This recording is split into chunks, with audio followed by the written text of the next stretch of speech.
The Chinese military is training in firing missiles at moving targets in the sea and air in the area around the South China Sea. About 3,000 missiles were fired at moving targets by JH-7 fighter jets and J-11B interceptors. The last time a large-scale war game was carried out from Woody Island, which was in dispute in 2016 after the Hague International Court rejected claims the 9-region line was cut off by China. There are 5 Australian warships joined by the aircraft carrier USS Ronald Reagan and 1 Japanese destroyer in the Philippine Sea, which is adjacent to China's military training area. The PLA conducted a maritime attack exercise recently in the South China Sea and deployed fighter jets on an island around the training area when the U.S. aggressively sent warplanes for close-range reconnaissance activities and warships including aircraft carriers.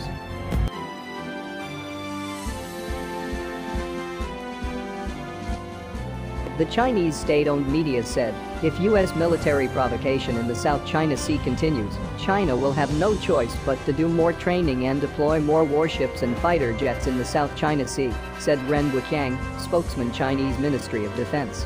Battleships from the U.S., Australia and Japan will jointly move to Hawaii to continue large-scale war training. This will involve a number of countries in the Pacific and Southeast Asia. Meanwhile, the aircraft carrier USS Nimitz, which had been operating with USS Ronald Reagan earlier this month, had moved to the Indian Sea and held training with the Indian Navy.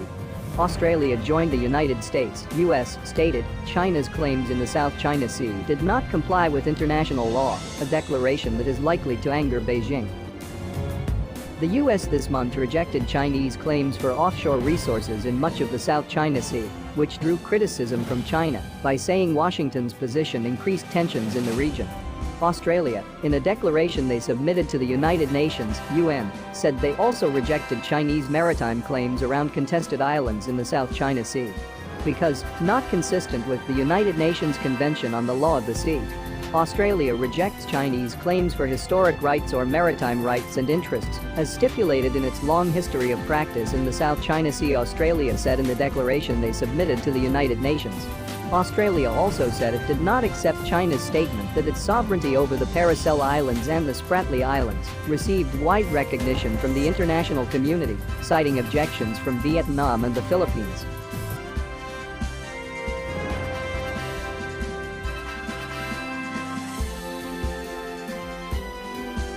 China claims 90% of potentially energy-rich waters, but Brunei Darussalam, Malaysia, the Philippines, Taiwan and Vietnam also claim their parts in the South China Sea.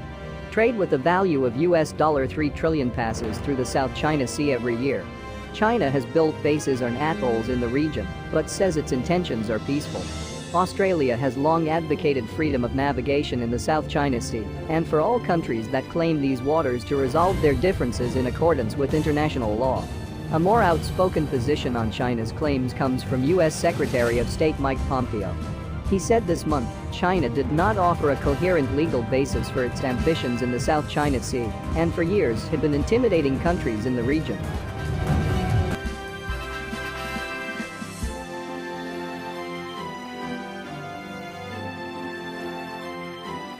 The world will not allow China to treat the South China Sea as its maritime empire, Pompeo said, adding that the U.S. would support countries that believe China violated their maritime claims.